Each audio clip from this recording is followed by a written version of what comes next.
All right, hello everyone. Welcome back. It's that time of the week. It's time for LSR's Group 1. Today we arrive at Spain for the 13th round of this 15-round season.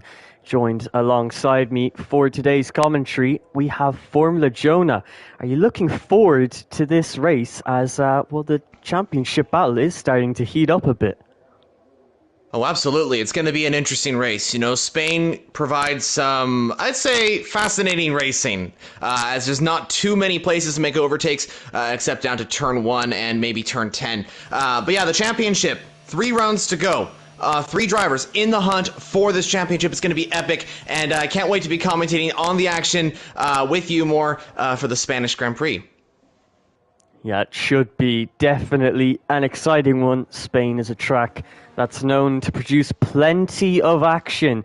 We also, we have the high-speed quality where every corner counts, and well, there's plenty of them. You have the high-speed turns of the chicane of turns 7 and 8, and also the right-hander after it at turn 9, but you also have the slow technical section at the third sector where we have the final chicane and using third gear for a lot of that sector. So this track presents plenty of challenges for each and every driver, and it's all about putting that special lap together here in qualifying. As you can see, the drivers out on those red walled soft compound tires, and do you have any expectations of what kind of times these drivers are going to be setting here? I think we could definitely see a couple of the drivers dip into the 1 minute 16s. I definitely have to agree with you there. Yeah, 1 minute 16s I think is what these drivers are going to be targeting, especially in a division like this. This is Group 1, our fastest division. In Group 2, I think these drivers are going to reach maybe a 1:17.9, 1:17.8. But here in Group 1, I think we could be dipping into the 1:16s as you mentioned. So it's going to be an interesting race. I think I cannot wait for this one to get underway. The Spanish Grand Prix hasn't been on the LSR calendar since Season 1. And I think, you were actually commentating that one in Group 1. It was an exciting race back then. We hope it will be an exciting race here today in season number 3. And as we mentioned earlier, it is also 3 races to go. We have Spain, then Bahrain, and then Brazil. The season is clocking down to the final few moments, and it's going to be an epic season finale in Brazil. And it's going to be a very interesting one throughout the entire remaining 3 races because we got 3 drivers in that championship hunt. Bitom, STR Tano, and SSL Mango. Mango is joining during qualifying as he should be joining as our 15th driver on the grid. But Moore, what's your thoughts on this championship hunt? It's going to be an interesting one, isn't it? Yeah, I think it definitely will be a 3-way title fight. 3 rounds to go. It's 3s all round. And, obviously, Bethom leading the championship coming into this round, and with quite the margin. He's got 21 points over the second-place driver of STR Tano, and, that is almost a race win. So it's quite a big lead to have with just 3 rounds to go. But he is a driver. I think he's missed 5 rounds this season, but is still able to battle for this championship. So that just shows you the pace of LFR Bethom. 5 race wins to his name this season, and he's looking to continue that streak and possibly make it a 6th here today. We also have STR Tano in the Mercedes, currently on his outlap. As we can see, the first lap times coming in. Vacant Haddock setting a 1 minute 18.2. Not quite as fast as we thought it would be, but track evolution will play quite the factor at this circuit. You can see we're riding on board with the Mercedes driver of STR Tano for a complete lap of this Spanish circuit. You can see coming into turn 1 and 2, quite a high speed section as we come into the almost flat out turn 3. You don't want to keep your foot flat to the floor through there, as you might get a snap of oversteer. But we then come into turn 4. You can see missing the apex, but still gets it set up decently for the exit to get on the power as early as possible. Once again, missing this apex, but you once again get that crucial exit speed, which brings you to the turn 7 and 8 chicane. Very tricky, this one. You don't want to be touching that yellow curb on the outside, and you can see STR Tano narrowly avoiding it and making the most of these track limits. You can see we're now coming down to the new reprofiled turn 10, hitting this apex nice and early as you can really use the full width of the track, although Tano taking quite a tight line as we approach the third sector. This is where it all slows down and you need to hit your apexes and get your exits just that little bit right. As you can see, the final chicane taking that yellow curb on the inside to really try and gain as much entry time as possible and across the line. What kind of time can the man in P2 in the championship set? Well, it's a 17.2 for the Mercedes driver and almost in those crucial 1 minute 16s. You can see the Ico Bickle, the only other driver currently in the 1 minute 17s, just 1/10 behind in his Red Bull. But quite some quick times there from Tano and Ico Bickle. You can see the rest of the drivers struggling to find their ways into the 1 minute 17s. So, well, you can see why Tano is fighting for this championship battle. But LFR Bthom, I think he's a talking point, hasn't set a proper lap time yet. You can see it's a 1:19.9, but I think he's currently on a lap. So maybe struggling with inconsistency, do you think? Well, I think the last couple of races for Bthom haven't gone exactly to plan. I'm thinking specifically of Azerbaijan. It wasn't his greatest race, I must say. SSL Mango, of course, winning that one. Bthom coming in 4th position. But then he bounced back. Last time out in Austria, barely got the win off of SSL Mango. So that was a huge amount of points. Here in Spain, I'm curious to see what he's going to be able to do. Will he be able to get more points than his rivals STR Tano and SSL Mango once Mango rejoins the session? We will see how that works out for the Alpine driver, who could be going for his 2nd LSR championship. So we will see how that works out. But yeah, some pretty fast times already. STR Tano sitting at 117.2, 117.3 for Ico Bickle in the Red Bull. And Bthom is just about to start another lap, I do believe, as he's actually set a 119.9. Not as fast as his rivals, a few tenths down off of, actually quite a ways down from Yaboring in the Aston Martin. So some more time to find for Bthom. I guess we'll have to find out and see how it goes for the Alpine driver. I'm also taking a look at King David, who's now just gone into P3 in the Ferrari as a 118.0, just a 10th ahead of Xiaomi in the 2nd Mercedes. Reminder, viewers, Mercedes are leading the Constructors' Championship. Didn't have the best of race last time out in Austria, but now sit 1st and 4th on the grid. What can they do in this race? That is going to be the huge talking point. Yeah, it definitely will be. You can see so far looking pretty successful. P1 and P4 for the Silver Arrows, with Xiaomi in P4. Currently on an 18.1, 9/10 behind his teammates, so he's got plenty of time to find in this session as the track slowly evolves with all these drivers laying the rubber down onto this circuit. But yeah, it looks like the Ico Bickle and Tano, currently the only two drivers in the battle for pole position. But Bthom obviously has not set a proper lap time yet. And as he comes across the line, he does set a faster lap time than his 119.9, but not by much. It's still a 118.9, so he really needs to find the time in this qualifying session. But I think I did see him say that he actually sprained his, I think it was his right wrist, so he's struggling to take left-handers. Luckily for him, this is a clockwise circuit, so plenty of rights, but still a couple of left-handers, so those will definitely be the places that he's struggling with. But you can see, even coming into this turn, able to hit his apex. But we can now see plenty of more drivers starting lap times and getting ready for their 2nd lap times of the session. I think we can ride on board with the Ico Bickle as currently P2 in this qualifying session with 9 minutes left to go and 1/10 off of the Mercedes driver Tano's provisional pole time. So Formula Jonah, would you like to take us through a lap of this Barcelona circuit? Certainly, let's take it on board with the Red Bull driver, Ico Bickle, coming down the straight. Downforce is going to be a critical point on this track, as you want lower downforce on the straight, but you're going to want higher downforce around the rest of the track. Down to turn 1, he's going to want to make sure he angles that car right to the side of the track, and getting a very nice exit into 1, into 2, into 3. Round turn 3 we come. maybe getting a little held up by the Alpine there as he's exiting with 7th gear. Gets right in between the curves. Same position you want to be as you enter turn 1. Same with turn 4. Don't go too wide. You can go off the track and hit the grass very easily. Into turn 5 we come as Ickle Bickle is going to exit very nicely onto the curb. As a slight rotation, it's going to be a traction zone is coming up as well. Turn 6 and turn 7.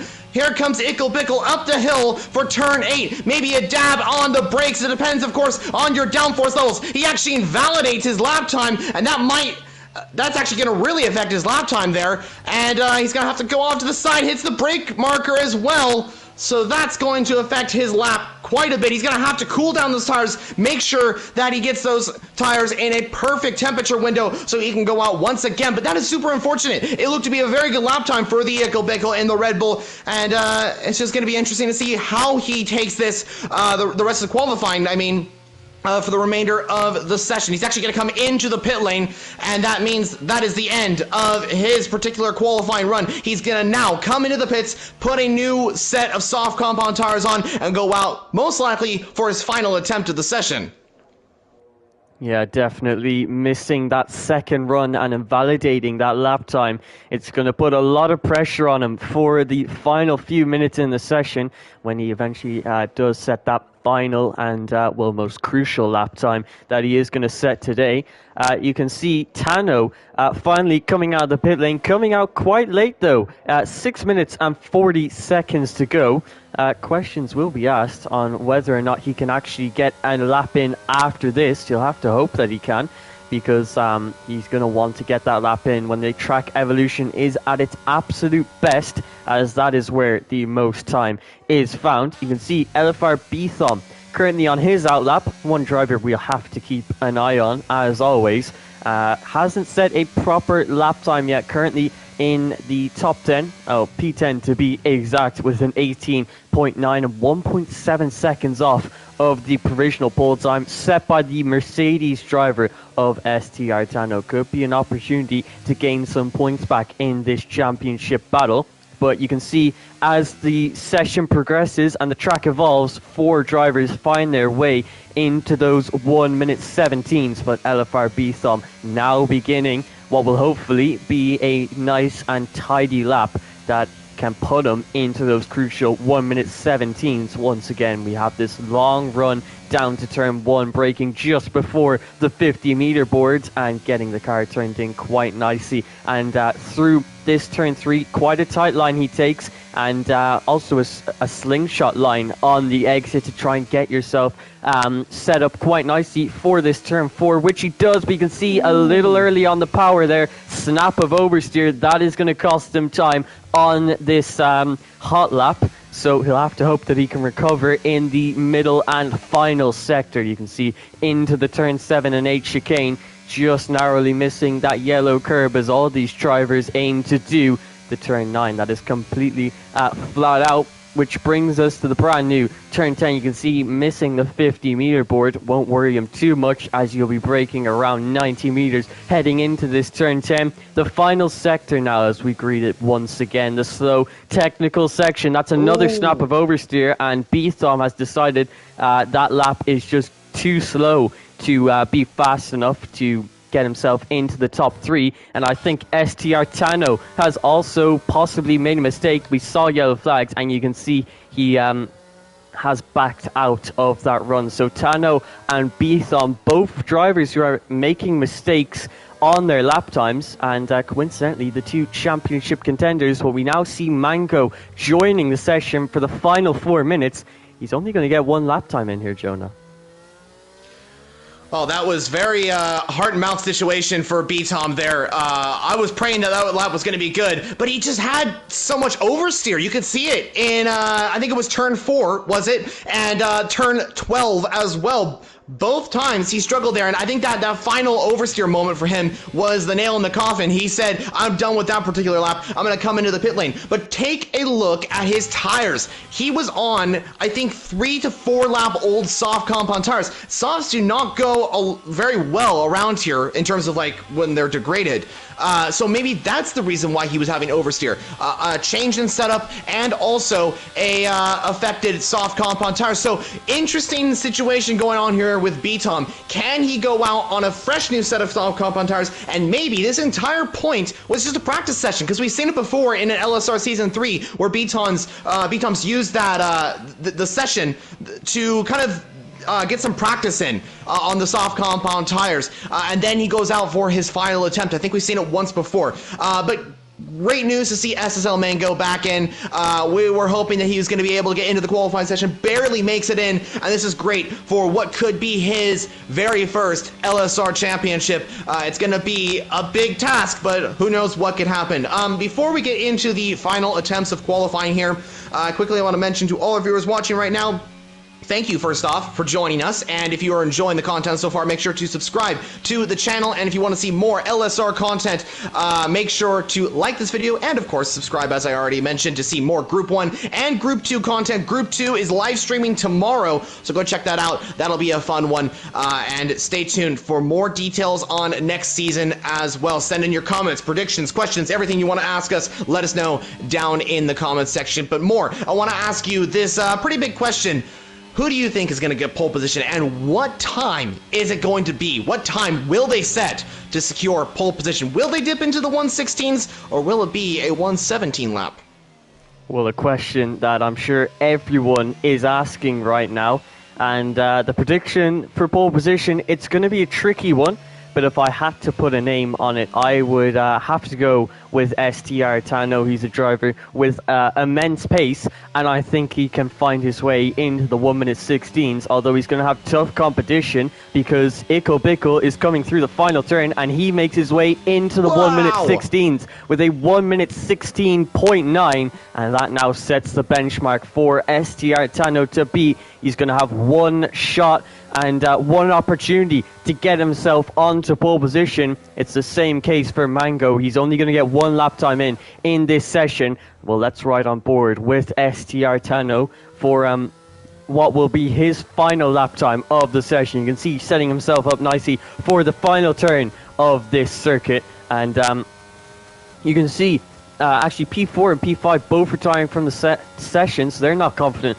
that they can get those final lap times in. STR Tano, on the other hand, is definitely confident in his pace. So let's see if he can show it out on track in the final few moments of this qualifying session. Brand new soft compound tires, the hot lap mode engaged, and he's ready to go full push and hell for leather. You can see 1/10 up on his 17.2 as we come down to turn 5, just not touching the curb there and getting the crucial exit, as we have a decent little straight here as we go up the hill into turn 7 and 8. You can see getting as close as you like, almost mounting that yellow sausage curb on the outside of turn 8, pushing these limits to the limit, to the absolute limit. As you can see, into turn 10, it's a 3/10 improvement so far. Right now, he's on to beat the Ickle Bickle's time, but he needs to continue to improve while these track conditions are improving. The final few turns as we come into the final chicane,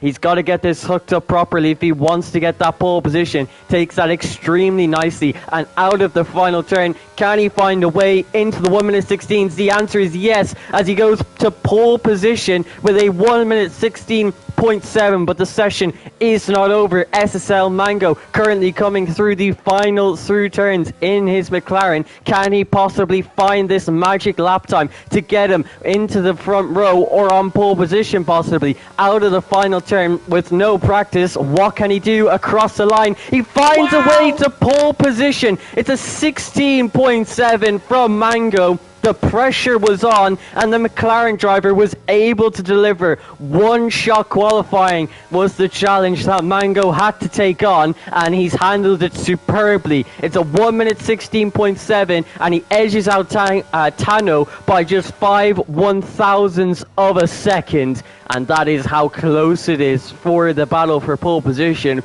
But meanwhile, LFR Bethom not able to get another lap time in. He will be starting P13 after only being able to set an 18.9. But 5/1000ths is the gap between the top two.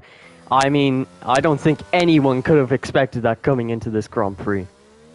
That was one of the best laps I've ever seen. Like you mentioned, one shot by SSL Mango. He was struggling to get into the session with 5 minutes to go, and he's on pole position. Well, where STR Tano and Nickel Bickle and all those other drivers, they've been fighting for the entire session. SSL Mango has said, I'm coming back, I'm coming strong, and I'm on pole position for the Spanish Grand Prix. This is set to be an exciting race, and SSL Mango takes another pole in LSR. STR Tano, Ickle Bickle, Sohypes, and the JoJo line up for the top 5 positions. Ferrari, great qualifying session by them. Tom in P8, vacant 9th, and Shahomi rounds out the top 10. But what a lap from SSL Mango. The South African is on pole position for the Spanish Grand Prix. Amazing, amazing work. I completely agree with you there. Like we said, one qualifying lap, one chance to get that crucial lap time in, and he's found the magic as, you can see how close the difference is. 4/1000ths of a second. I don't think he could have made it much closer than that, but he'll be extremely happy with that lap time now.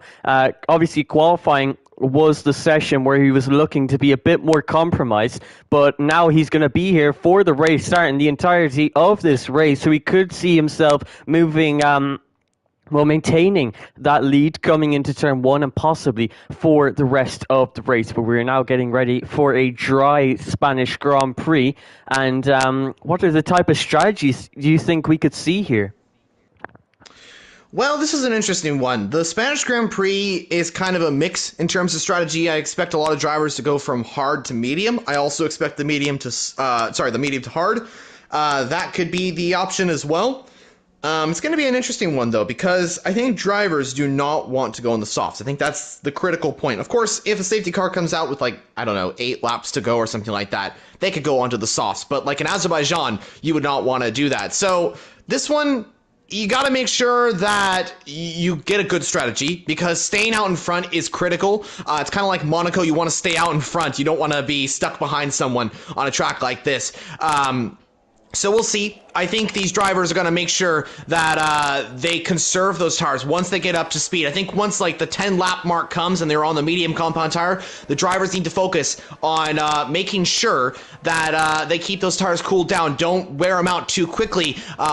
And if they do, they'll have to pit. So that's kind of the issue there. So we'll have to see. And of course, safety cars can come out too. But look at the top 3. SSL Mango, STR Tano, and Ickle Bickle on the hard compound tires. Sohai's in P4 on the mediums. King David and Vacant Haddock on the softs. That's going to be interesting as well.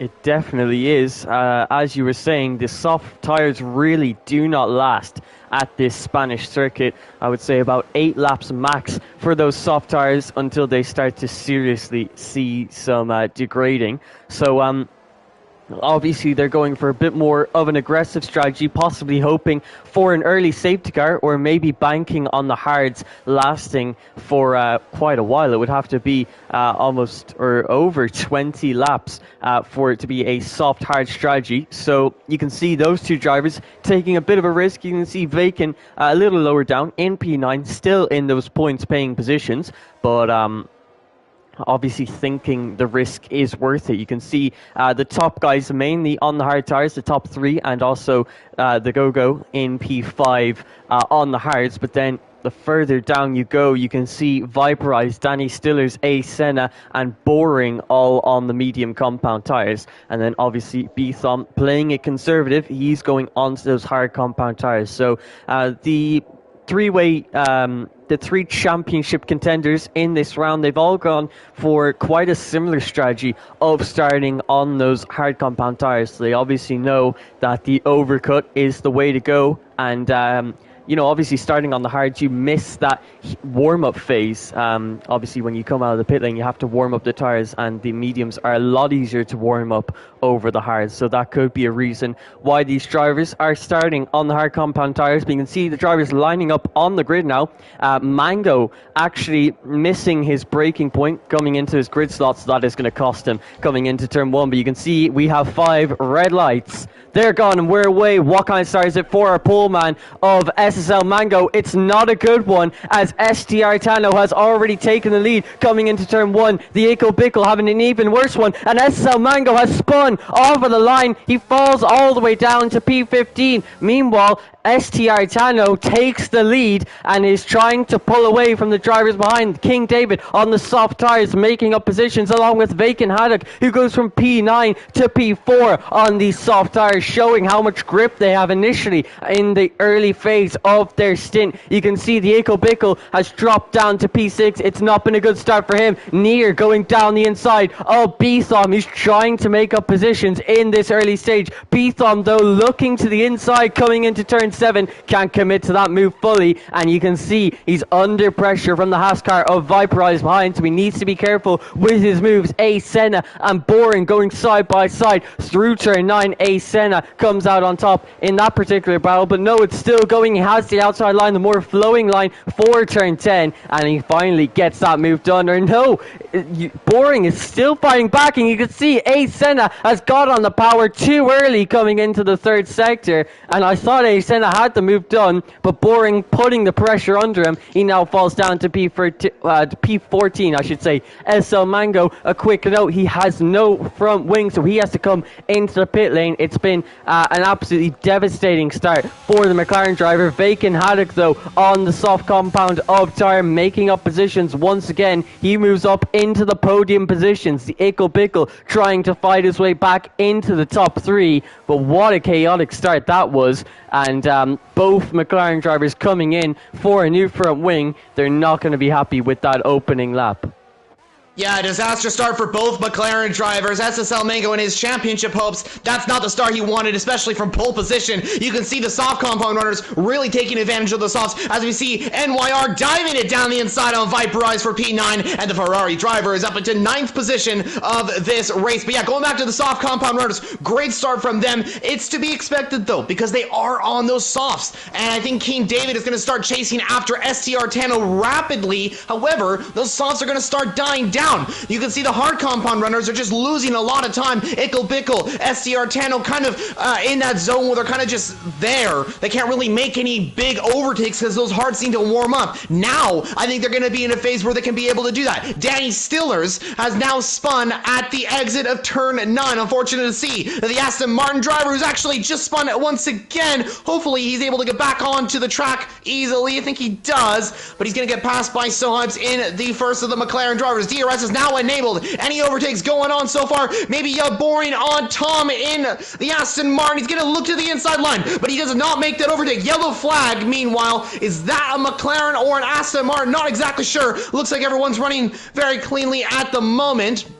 So no change at this particular moment in time. But look at King David. He's looking for the overtake on SCR Tano. Tano trying to defend the inside line. The gap is 2 to 3 tenths of a second. The Ferrari driver is going to have the DRS down to turn 10. You can see he's just got so much more straight line speed compared to that Mercedes. That is down most likely to the setup and also the soft compound tires. He's able to get much more grip off the exit of the corners and get a better traction and a better line coming into the straight. He's not going to be able to make the overtake onto turn 10, but he's going to have a great chance to make the move for this lead of the Spanish Grand Prix at turn 1.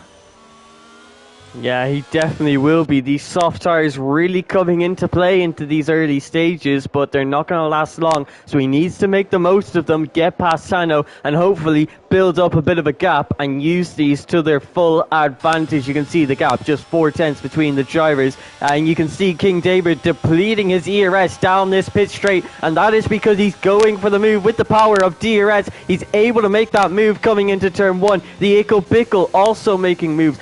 This time on the Alpine driver of the Go-Go, moves himself up into P4 for Red Bull, and he's looking decent so far to try and fight his way back into the top 3. LFR Bethom currently P7 for Alpine on the hard compounded tires, trying to catch up to the Williams, and the battle for P4 in this Grand Prix would be crucial if he could get into the DRS on these hard compounded tires, as that way he will be able to gain quite a bit of pace down the 2 DRS straights on this Spanish circuit. Meanwhile, King David trying to make a gap between himself and Tano, but Tano, even with the hard compound tires, is able to stay within DRS. You can see Tano on his steering wheel, 100% ERS. He is playing super conservative at this stage of the Grand Prix. He's just allowing King David to pull him along with the power of the DRS and save his ERS for a rainy day. So he's not going to use it just yet, and he is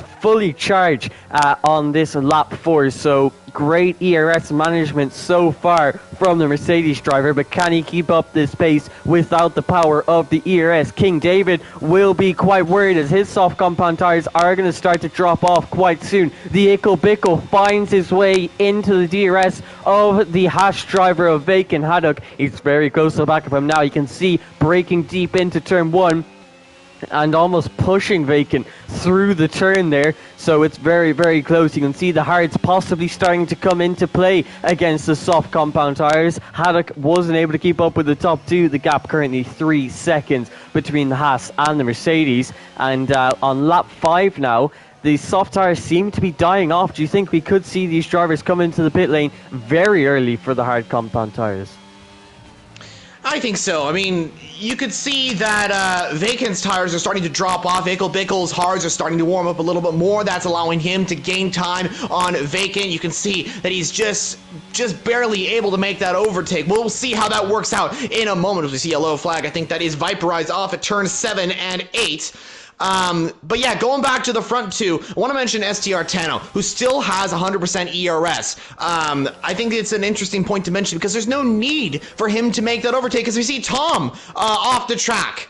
And that is the Williams spinning off at turn 12. He rejoins in P8, but that is not a good spot for him to spin at, and it's very hard to come back onto the track. STR Tano gaining time on King David, but I don't think he's going to want to make that overtake. Because right now, he's just gaining time on Vacant Haddock, who's kind of holding up Ickle Bickle right now. Ickle can't really do anything right now to make that overtake and make that time up on STR Tano and King David. So there's no point for Tano to fight King David, because David's just going to have to pit eventually, because those softs are just going to start degrading every single lap. A spin again for Tom, I do believe. Do you think those tires are just too hot?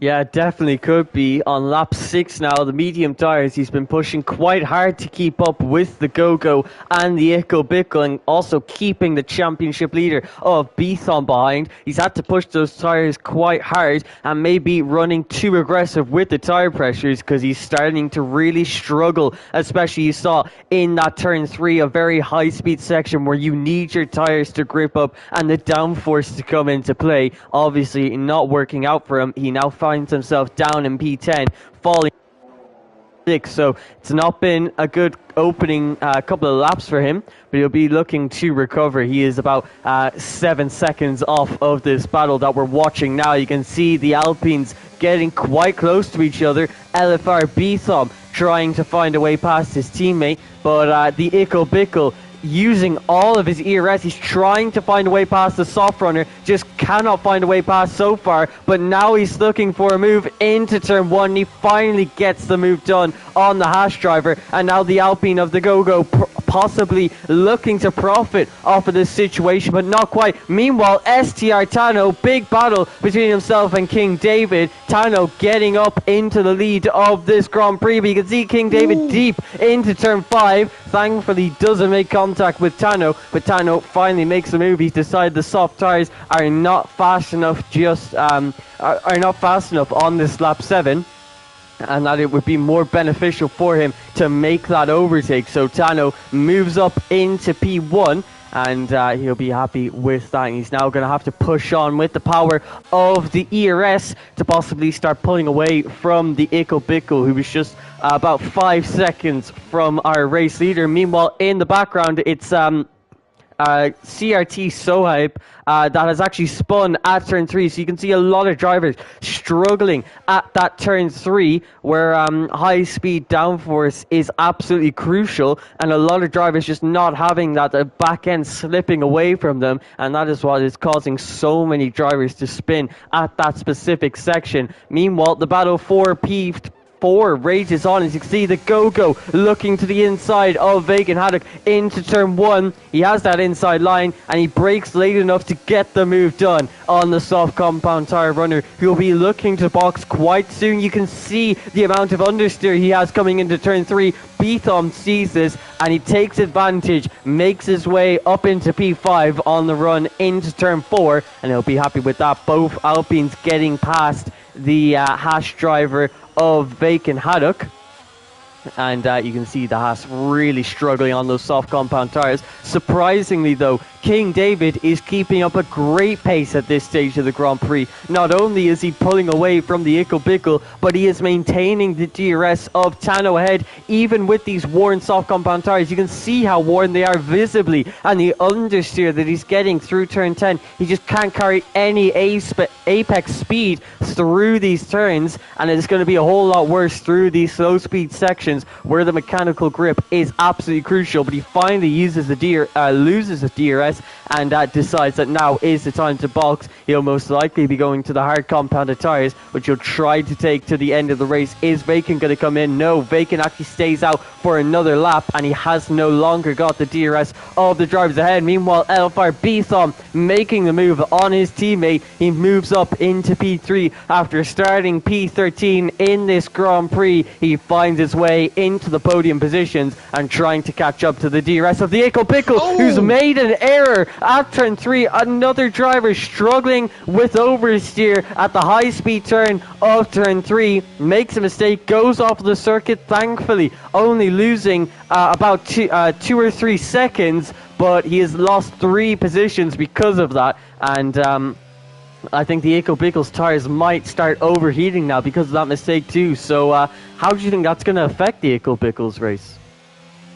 Oh, it's going to affect it by quite a bit. He's going to have to calm down from all that. You know, that was a scary moment, I'm sure, for him. Thankfully, he saved the car. That was great car control from Ickle Bickle. I slightly saw it on the off camera of someone else on the circuit. So he's going to be P5, and Vacant's going to come into the pit lane, so he'll be P4. So he's just going to have to re-overtake those Alpines. That's the only issue for him. But we'll see. We'll see how that goes. More overtakes. That's what it's going to be. As Vacant does eventually come into the pit lane, so the Haas driver will pit from those soft compound tires, and he's going to join King David most likely in P10 or 11, somewhere around there.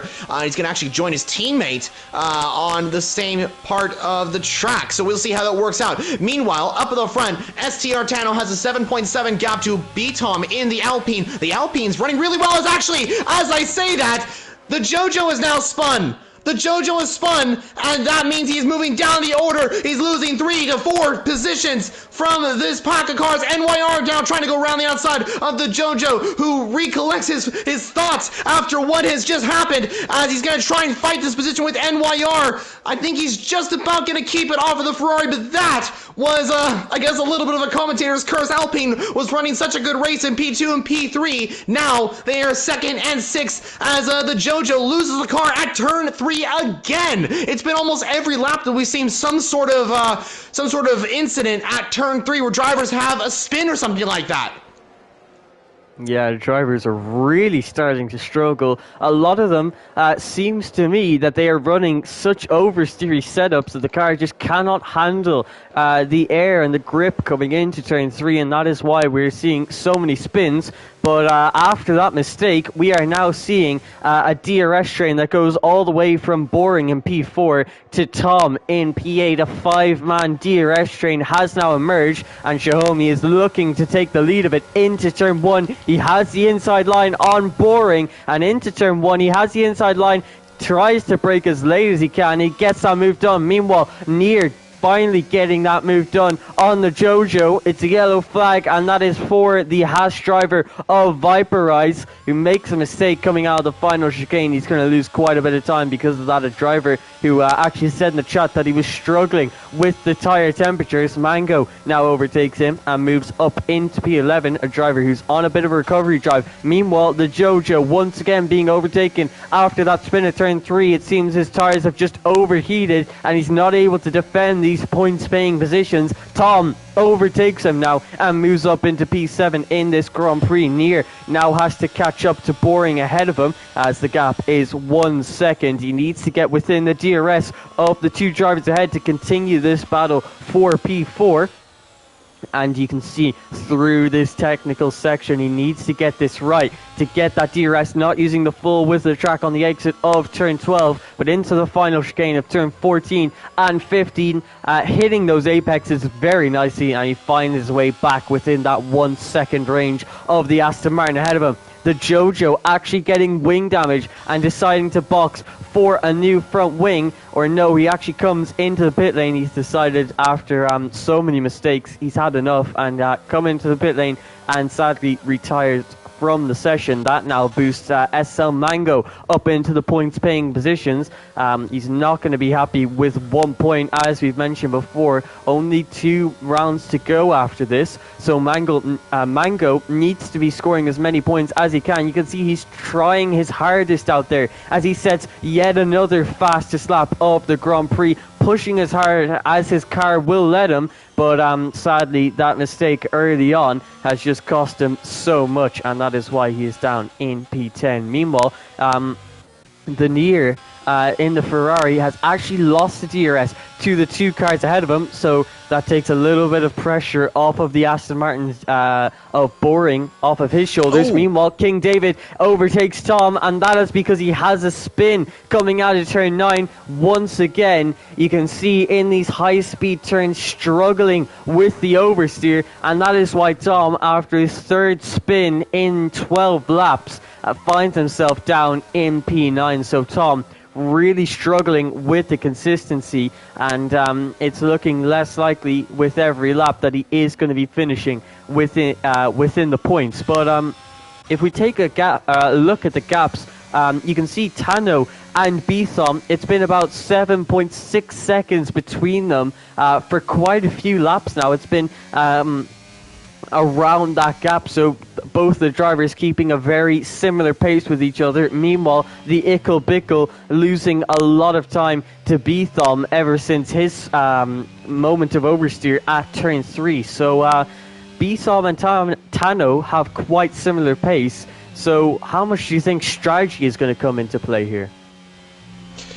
It's going to be interesting. I think if Bethom tries to go for the undercut, that will be really big for him. He's going to need to make sure that he gains like a few tenths on Tano per lap. Right now, he isn't really doing that. I would say he needs to gain like 2 to 3 tenths on Tano a lap. I think for him, if he's going to be able to get into a realistic chance of fighting for this race victory, he needs to be within 5 seconds to Tano once they come to the pit stop phases. And once he is in that gap, then he can go for the undercut strategy and then maybe get onto Tano. So strategy is going to be critical, especially for second place right now in this race. Also, the battle, what's going on for P4 right now, I think it's between Xiaomi, Yaboring, NYR. Those are the 3 drivers. If I were Yaboring, I would come into the pit lane probably next lap or the lap after and try and go for that undercut strategy, because if he's able to do that, he might be able to get into a position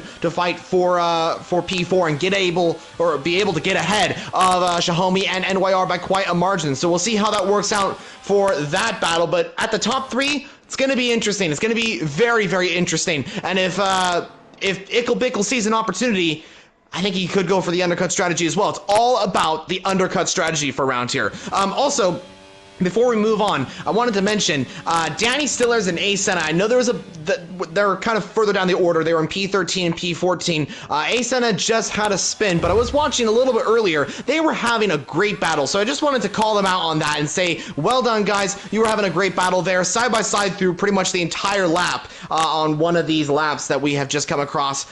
So just wanted to say hats off to you guys there.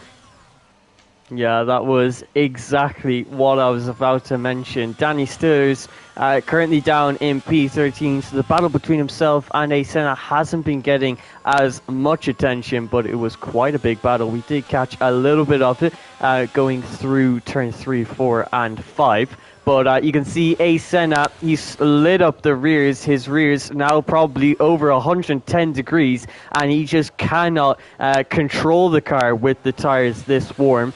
And he is now a lap down. Just you saw Tom passing by there, so he's been lapped by pretty much everyone apart from Danny Stillers, which is definitely a shame to see, as the battle between him and Danny was quite an entertaining one to watch, even with the little bits that we saw. But sadly, after that spin, is struggling down in P14 and has just been lapped by P12, and he has another one. Could this possibly bring out a safety car? You can see he's hit the wall quite a few times in this session, and I'm sure Tano would not like a safety car at this stage. So the Alfa Romeo driver of Senna trying to get his car back on track as Tano laps him, sadly for the second time this race. But the battle for P4 continues in this Grand Prix. Boring on the back of Xiaomi, and these two have been going at it for quite a while now, although Boring on the mediums. Well, I was just about to mention that he must be feeling a little bit of tire wear. He finally comes into pit lane, and you can see he's broken very, very early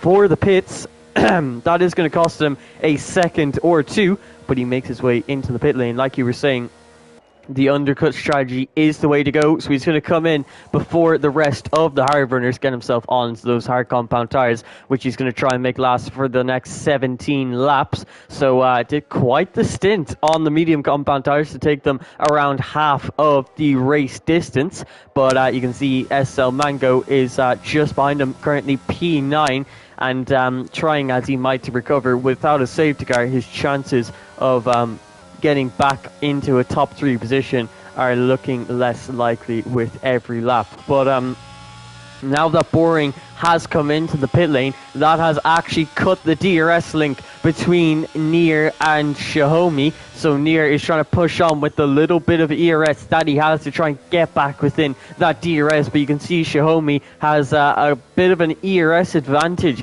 at this stage of the race. So he's able to keep ahead, and you see that gap has now extended to 1.9 seconds. So crucial for the Mercedes driver to extend that gap and make sure that Nier stays out of the DRS of the Mercedes.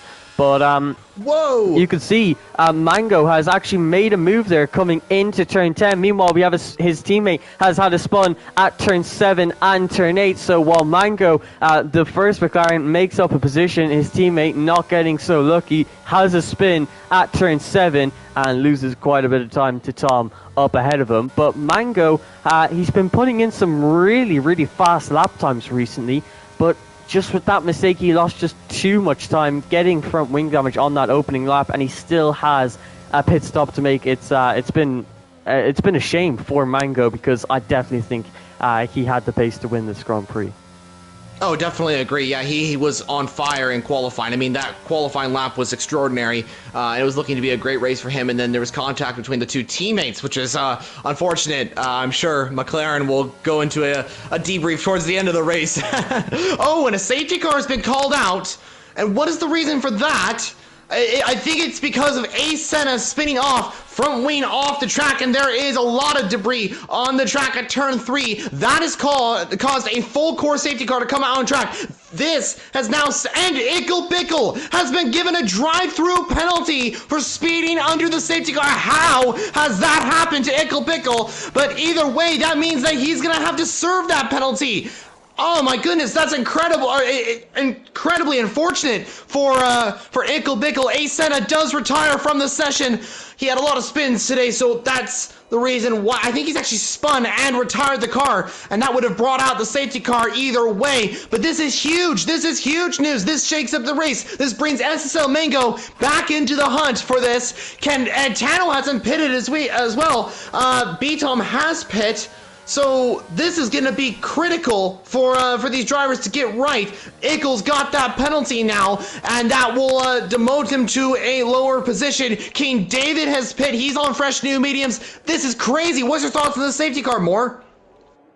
Yeah, this has absolutely shook up the entire order, and well, thankfully to see SSL Mango is now back in this race. His safety car is exactly what he needed. One man who won't be too happy is STR Tano, who he was past the pit lane once the safety car came out, so he's now going to come into the pit lane now and get those fresh mediums on before he catches up to the back of the safety car. So everyone is on a bit of an even playing field apart from the Ickle Bickle, and yeah, getting that drive through under safety car conditions. You saw he was in the pit lane pretty much when he got it. So obviously he tried to speed to try and gain some time, get into the pit lane so that it wouldn't register for a penalty, but he hasn't gotten away with it. He now has a drive through penalty, and that is going to put him pretty much at the back of the grid once he serves it after this safety car period. So a shame to see, but the Red Bull driver is pretty much out of contention for a podium in this Grand Prix, and you can see no other driver within the top 8 has a time penalty, so even though Mango will be catching up to the rest of the grid, that 3-second time penalty that he got earlier on will cost him towards the end of the race. And, well, surprisingly and luckily for SL Mango, he started on the hard compound tires, went to the medium compound tires after his spin off of the line, and he's now gone to another set of mediums. So with the new update in the F1 game, you can actually have 2 sets of medium compound tires. So he's got another set of medium compound tires and is on the same tires as everyone else. So it's going to be an even playing field between himself and the top 5. But currently down in P10 and with a 3-second time penalty, he's got quite a few positions to make up before he can start battling the top 3. Do you think he's going to be able to catch up to the likes of LFR Bthom and SCR Tano once the safety car restart gets underway? Well, the safety car restart is going to be critical, and the thing is, too, is that whoever leads the safety car is going to get a huge gap to the rest of the field. So with that in mind, I don't think SSL Mango is going to be necessarily in a shot at fighting for the win or like in that battle with Tano and Bthom in this particular race. I think what he's going to be aiming for is like a P6 or P5. I think that's what he's going to be going for. If he can do that, that's big news, and that helps him in this championship hunt. With 2 races to go, it's still possible for him to win this championship if like Tano or Bthom do retire from the session in the next 2 races. But it's not realistically going to happen, but who knows? We've seen some crazier stuff in league racing, so it's going to be interesting. But for SSL Mango, the biggest thing that I can see right now is he's going to need to get past Tom and Vacant. Both of them are on the hard compound tires. We saw at the start how the hard tire runners were not very good at the first few laps. So Vacant maybe going to be struggling. Same with Yaborin's got 4-lap-old hard compound tires, so he's already kind of got those tires heated up. Same thing with Tom, but Mango's going to be faster than Tom because of Tom's 7-lap-old hard tires. So Mango's going to have a little bit of traffic to try and get through, but I think he'll be able to do it. He already pulled off a very good move on Yaborin. We saw that very late overtake, and we saw that a little bit earlier on, so that was quite surprising. But yeah, this restart really does change things. It brings in like kind of a restart. It gives drivers like SSL Mango and Sohyves and Danny Stillers, all those drivers, a chance to maybe take the win of this race. One driver that this does not help is Ickle Bickle, who has that drive-through penalty. We already mentioned it. He's going to move down the order. Incredibly unfortunate to see how that happened to him. That is going to affect his race result in this Grand Prix. He was looking to be a P3 or P2 in this Grand Prix. Now, it unfortunately looks to be not a podium for the Red Bull driver. Could be a double Mercedes podium. Shahomi might be getting his first ever LSR podium. So we'll see how that works out. What about Keen David as well? Keen David's been on fire throughout this season. Could he be going for the win today? Maybe a podium. It'd be great to see him back on the podium. If he wins this race, it'll be the first time a Ferrari driver has won LSR Grand Prix since Season 1 with JCKAM in the Ferrari car in Group 2 at Canada. So that'll be interesting as well if Keen David will be able to win this race. So still a lot of possibilities. 13 laps to go. Safety car should be coming in at the end of this lap, and it's going to be one hell of a race. I can say that for sure. Yeah, you were just saying there, with the last Ferrari driver to get a podium in LSR all the way back in Canada in the form of JCKM. Actually, surprisingly, I remember racing all the way back in season 1 of LSR in that very Grand Prix. And let's see if a Ferrari can get their magic working again and possibly get either King David or Near onto the podium. They're both in a position to do so, and plenty of drivers will be competing for that podium position now that the Ickle Bickle is out of the equation. I think if he didn't get that drive-through penalty, our podium would have been set in stone. Tano, Beetham and Ickle Bickle have all shown amazing pace, not only in this Grand Prix, but in the season. Those three drivers are obviously going to have great pace for the next 13 laps, or 12 laps, I should say, once this safety car finally comes into the pit lane. But Ickle Bickle is going to have to be serving that penalty pretty much straight away. SL Mango, plenty of drivers to cut through once this racing gets back to green flag running. And what's going to be tricky to do especially since the DRS will not be enabled until about lap 24.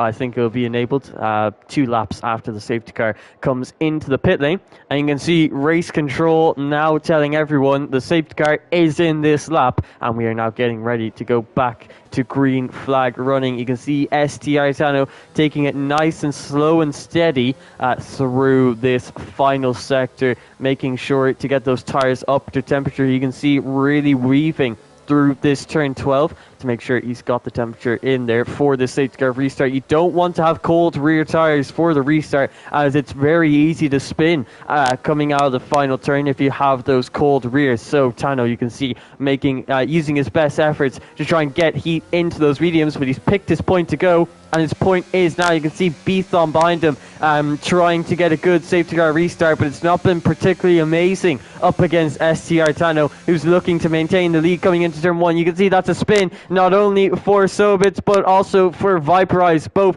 possibly coming together on that safety car restart. Sobitz was actually able to get back into the pit lane. Meanwhile, SL Mango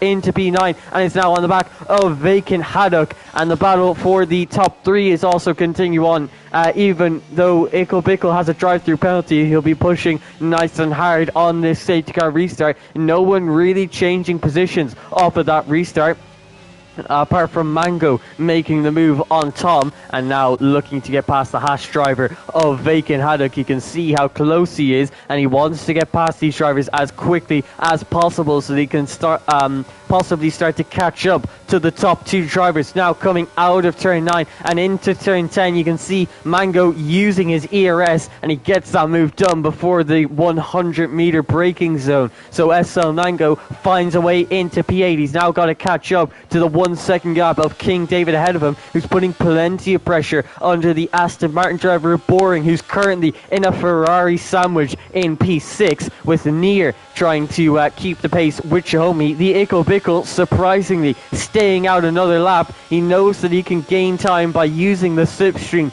of Beetham ahead of him, so he's going to continue to do so. Meanwhile, King David looks to the inside of Boring coming into turn 1. He's trying to brake as late as he possibly can, and Boring has to concede the position. The Ferrari driver now moves up into P6 and is going to start to go on a bit of a charge. Meanwhile, Mango using all of his ERS, he's looking to the inside coming into turn 4, braking as late as you like, and surprisingly is possibly about to get the move done on Mango, or Boring I should say. But Boring turning in on Mango, and Mango, it looks like his front wing is intact, but he's lost a lot of time because of that, and the safety car has been released because of that incident. And I think that's going to be one for the steward's office, as it did look like Boring made an aggressive cut into the rear left tire of Mango.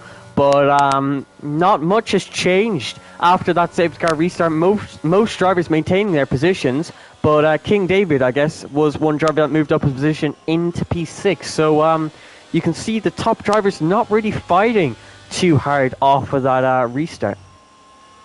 Yeah, I'm not sure what happened there with Yoborin and SSL Mango. Both drivers were off the track.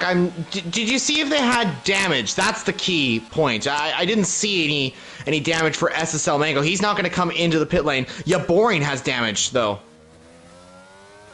Yeah, you're dead right. As you can see, he comes into the pit lane to get that front wing repaired, along with plenty of other drivers taking this opportunity to bolt on. Well, let's see what tires are the drivers bolting on. Ooh. You can see Xiaomi comes out in P4. He's got those medium compound tires onto the car. Vacant, Haddock, Tom, and King David going for a bit more of an aggressive strategy. They're bolting on those soft compound tires, but are those tires going to last? You saw with King David, he knows that these tires can last about 7 laps before they really start to die off. So I think these softs can make it to the end. Will they have pace throughout the rest of the Grand Prix? That will be a question that will be answered in the coming laps. But you can see SL Mango, a wise strategy from the McLaren driver. He decides to stay away from the pit lane and gain the track position. He finds himself in a top 3 position, and he is going to be battling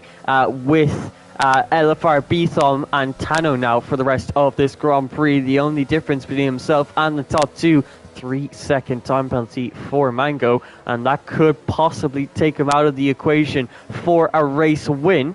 But he's definitely going to be trying to battle as hard as possible. Possibly could get that removed after the race. We don't know.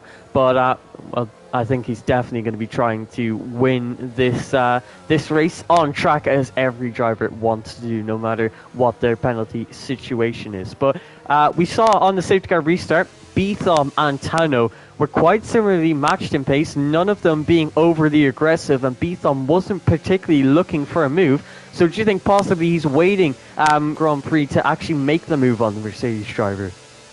I think so. I mean, races aren't won on the first lap, and in this case, it's the safety car restart. And I think Bethom and Tano, they're very respectful drivers, and I don't think they would want to go for like a late lunge to the inside or something like that. But to answer your question, I think Bethom will look to make that overtake later on in the Grand Prix. Maybe just stick behind, maybe wait for the DRS to be enabled. That could be an option as well. But this safety car, the second safety car, really does affect things. SSL Mango is back in the hunt for this podium positions, even though he's got that 3-second time penalty.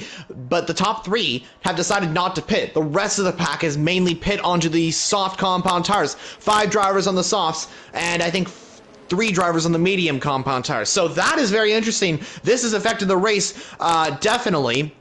We could see an unlikely podium here. Ickle Bickle could be going into the pit. Well, he's going to have to, actually, because he's going to have to serve that drive-through penalty, so he'll drop down the order, unfortunately. King David, unfortunately, bad news at Ferrari, as both Ferrari drivers did pit, so there was a double stack, and I think that held up a few of their drivers. I think what also happened as well, I don't know this for sure, I'm just kind of speculating here, but I think what happened is NYR came into the pit lane. King David was just right behind and had to wait just a few seconds, and I think that affected Ickle Bickle, who was right behind. The Ferrari garage is just ahead of the Red Bull garage, so I think Ickle Bickle had to wait a little bit. That's why he lost the place to Xiaomi and NYR, which is incredibly unfortunate for him, and King David, who's down to 9th position after a great restart on the first safety car. But the safety car should be coming into the pit lane next lap. I don't think he'll be coming into the pits. Actually, it will be. It will be coming into the pit lane on this lap, so a late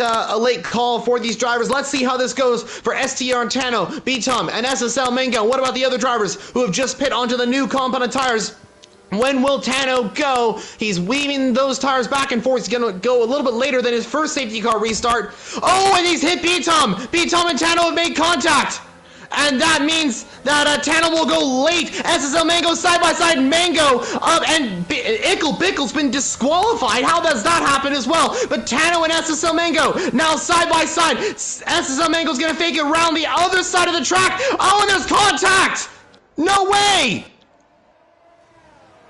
You can see the absolute scenes on that safety car restart. Tano just simply leaving it too late on that safety car restart. Obviously, Beatham expected him to go, and he didn't, so Tano just swerving straight into Beatham's line. Then Mango finally making the move, squeezing Tano to the inside. Tano with a snap of oversteer collided with Mango, I think, and that is why Tano is now all the way down in P11 and Beatham down in P6, but still in this Grand Prix, thankfully, for Beatham. So, even with that collision, I definitely don't think it was his fault. I think he just got a little bit unlucky there. Wasn't expecting Tano to go so late, but he's now 4 seconds off of the top 5. But if any driver is going to make up that difference, it's going to be the Alpine driver and the one-time champion here in LSR, looking to make it a 2-time. We'll have to see if he can catch up to the top 5. Currently, the gap is at 3.8 seconds. Mango, though, is now in the lead after being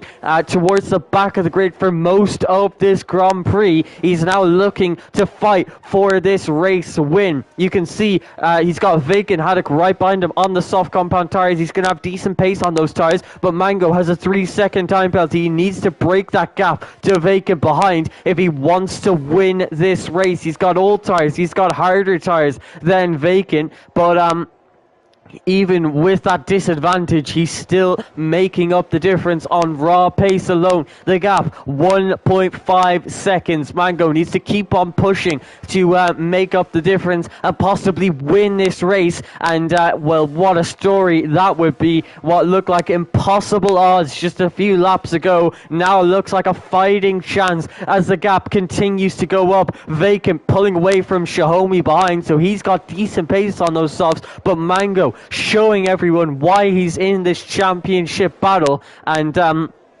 the Ico Bickle actually boxed at the safety car restart and then got disqualified for not serving that drive-through penalty. I think that might have been a bit of a glitch there, which is a shame to see, as I think he would have come out in around P9 or so if he had served that drive-through. SL Mango on 10-lap old medium compound tires sets another fastest lap of the Grand Prix. This time it's a 1:18, but his teammate Soabits on the soft compound tires, it's an 18.8 and beats Mango's time by just a couple of 100ths of a second. So you can see, even with soft compound tires, even with fresher tires, Mango is still at the same pace as his teammate, and I think he'll be looking to try and get that fastest lap of the Grand Prix, get that extra point, because every single point is crucial at this stage of the championship. But an 18.9 on old mediums as well, absolutely rapid, considering that the pole position time was just 2.2 seconds faster than that. Mango absolutely flying at this stage, and you can see why. It's because Vacant is almost outside of that 3-second range of the McLaren driver. And you can see that's a spin there, Tom, at turn 3. It's another moment of oversteer, and he's lost control of the car. He falls down to P11 in this Grand Prix, which promotes Tano into a points-paying position. The Ferrari driver of King David gets a 3-second time penalty. There's plenty going on, and there's only 4 more laps to go. Jonah, do you think that the possibility of Mango winning this Grand Prix could come true? Oh, absolutely. I think he can. I think Mango has got a serious shot at winning this race. Vacant Haddock is losing a bit of time to Mango. Currently, with this gap, Mango will win the Spanish Grand Prix in impossible conditions. However, there is the possibility that a penalty is coming as well. The stewards will definitely need to look into what happened with STR Tano and SSL Mango. The 2 race leaders made contact at turn 2, which is quite surprising and unfortunate, of course. If Mango is found guilty, which of course I'm not saying he is, we got to take a look at it and see who was at fault there. But if that's the possibility, Vacant might be able to win this race, or Xiaomi. It might be one of these two winning the Spanish Grand Prix and taking their first ever LSR win. We will see how that works out. Also, B-Tom and STR10 will have to look into that incident as well, as the top three who were looking to maintain top three are down the order now. So quite an impossible situation there, and unfortunate to see, of course. And you can see B-Thom, even after that incident on the safety car restart, showing us why he's got 5 race wins out of the 12 races this season, currently in P6, and has caught up to the soft compound tire runner ahead of him. He's got 12 lap old mediums against 6 lap old softs, and he is now almost within the DRS of the top 5 and looking to battle for a podium in this Grand Prix. The McLaren driver of Sohobits actually, I think he's come into pit lane there to retire from the session, or is that a spin? No, he's come into the pit lane and retired. A shame to see our fourth retirement, or third retirement of the session, I should say, as obviously Diego Bickle, I think he got disqualified due to a game glitch, but SL Mango continuing to extend the gap to Vacant Haddock behind. It is now 4.8 seconds between the McLaren and the Haas driver, and as the laps tick on, Vacant, his tyres are going to start to see some wear, as those soft tyres, we saw it in the first stint of the race in the form of Vacant Haddock, obviously starting on the soft compound tyres. We saw how quickly they dropped off, especially compared to the mediums and the hards, and you can see the visual grip difference, although I think that might have been a bit of lag there, but Xiaomi has a lot more grip on these medium compound tyres, and he'll definitely be looking for a move soon enough. You can see depleting his ERS coming into turn 1. That's because he wants to make the move for P2 in this Grand Prix. Has a look around the outside, but Vacant defending that position quite nicely. He maintains P2 for now. You can see Tom comes into the pit lane to retire from the session. Meanwhile, Xiaomi still trying to make a move on Vacant ahead of him. You can see how close the gaps are now between Vacant, Xiaomi, Near. It is so close between these drivers.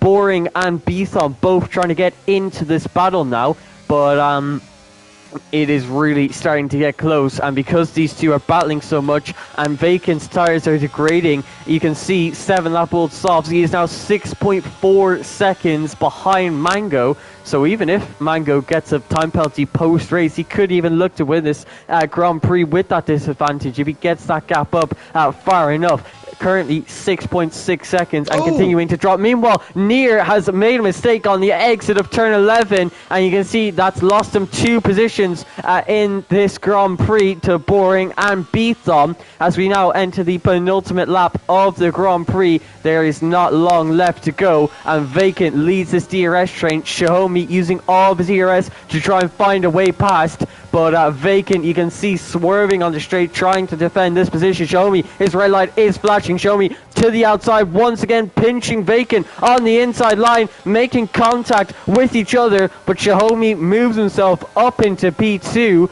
and the chances of Vacant finishing on this podium are looking less likely by the lap. Meanwhile, B-Thom looks up the inside of Boring coming into turn 4. He's trying to get himself onto the podium. He's right on the back of Vacant. Is he going to make it 2 moves in 2 turns? It's looking close to it, and it looks like he's got both moves done in the space of just 2 corners, showing us what a champion looks like as he moves up into P3, and it's now between him and Xiaomi for P2 in this Grand Prix. Wow, absolutely amazing move from B-Tom there into the podium positions after what happened at the safety car restart. He could be going for second place in this race, and that would be great for his championship hopes in this Grand Prix. B-Tom right on the back of Xiaomi, 8/10 separating second and third position. Now 6/10 of a second. B-Tom is flying. Can he make the move on Xiaomi on the final lap of the race? As we begin with SSL Mango leading away, he will win this Grand Prix unless there's a penalty. that comes after the Grand Prix. B-Tom is using the DRS. He pulls to the outside line. This should be an easy overtake. Shahomey trying to defend this one, but he can't. The Alpine has got ahead. B-Tom takes second position from Shahomey and up into the top 2 of this race. That'll surely extend his championship lead. Vacant Haddock is under pressure from Yub Boring, who's looking for the overtake on the Haas driver. The 2 Ferraris also sitting 6th and 7th in this race. Can Yub Boring look for the overtake to the inside line on Vacant Haddock? Vacant defended the inside. Yub Boring going around the outside. A little bit of wheel tapping between the 2 drivers, but it is all clean in action here today in Barcelona. Yub Boring, can he make the overtake down to turn 10? It's DRS that's going to be enabled for the Aston Martin driver. Let's see if he's going to be able to do it. I don't believe he is going to be doing it though, because he is just too far behind.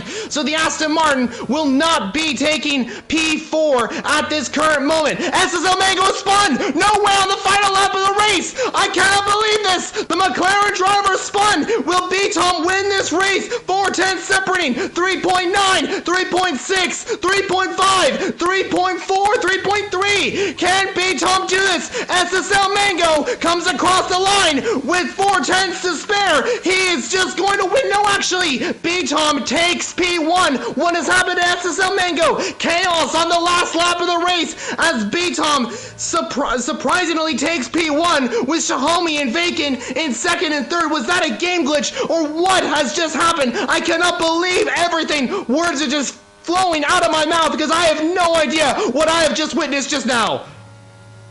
What a race finish. That was race control saying that SL Mango didn't serve a 5-second time penalty, and that's why he's dropped down to P5. Could possibly be a game glitch, and if it was, I think Mango would have won this Grand Prix, but that's for the stewards to find out, because right now, B-Thom, the man who started P13 in this Grand Prix, is the man who's provisionally got that race win for Alpine. What a result. B-Thom showing us why he could be crowned a 2-time world champion in just 1 week's time. Shahomey getting his first podium in LSR. What a result for the Mercedes driver, currently leading the Constructors' Championship and scoring more crucial points for himself and his team. Vacant Haddock gets his 2nd podium of his season. The last time he tasted the taste of champagne was all the way back in Hungary when he got P3. The Haas driver once again finding himself on the podium, and what a dramatic ending to a fantastic race here in LSR. But it looks like B-Thom is the man who's going to come out on top for the 6th time this season. But a bit of a suspicious 5-second time penalty was given to Mango at the end. Not too sure what that could have been for. So but there you go. There is your provisional podium. But wow, Formula Jonah, I think there's quite a bit to unpack there. But oh yeah, who would you say out of all of these drivers, plenty of which have done extremely well? The top 4 all started outside of the top 8. But out of these drivers today, who would you pick as your driver of the day? Oh, it's hard. A lot of these guys did a great job today, but I got to go for B-Tom. B-Tom did a great job today. Starting P13, was in that battle for P1. Then there was contact on the safety car restart. I think he was down to P8 or something like that. I pulled off some incredible moves towards the end of the Grand Prix to secure currently P1 in this race. I don't know if Mango's penalty will be taken away. He might be able to win this race. Not exactly sure what happened there. We'll have to look into that. But currently, B-Tom is your winner, and that's my driver of the day as well. But Shahomey, great drive for him as well. Even if Mango does get into P1, it's looking to be that Shahomey will get his first ever LSR podium and help Mercedes to extend their lead in the Constructors' Championship. So that'll be good for him. And Vacant Haddock on the podium as well. I can't believe that race. It was filled with a lot of stuff, a few glitches and a few spins from a few drivers, but it had it all. Spain did have it all, and I'm happy that we raced here.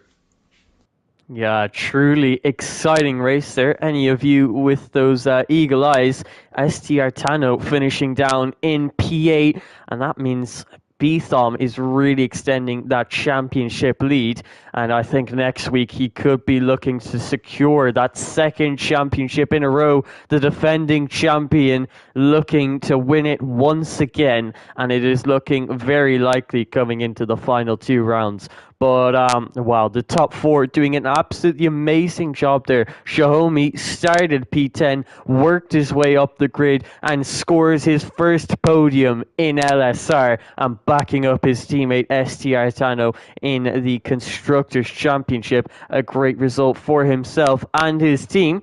And up to this point, his best finish was P5, so to finish P2, I'm sure he is extremely happy with that result. I'm not sure who wouldn't be. But yeah, what a great race that was. Plenty of side-by-side action throughout. Caught losing my voice at points. There was so much to commentate over. But well, if we're seeing action like that, be sure to tune in next week for what should be an amazing race, and obviously Group 2 racing tomorrow. Hopefully Spain can provide the same kind of action for that group as well. But I mean, that there's not much more to say. An absolutely amazing race. And Jonah, I hope you enjoyed that one. But I think that's going to be the end of this round 13 of 15. There's not long left to go in this championship, and it's looking more and more likely week by week that Betham could win this championship. But I hope you all enjoyed this Spanish Grand Prix. If you did, make sure to like this stream and support the channel. But that's all from myself and Jonah, and until next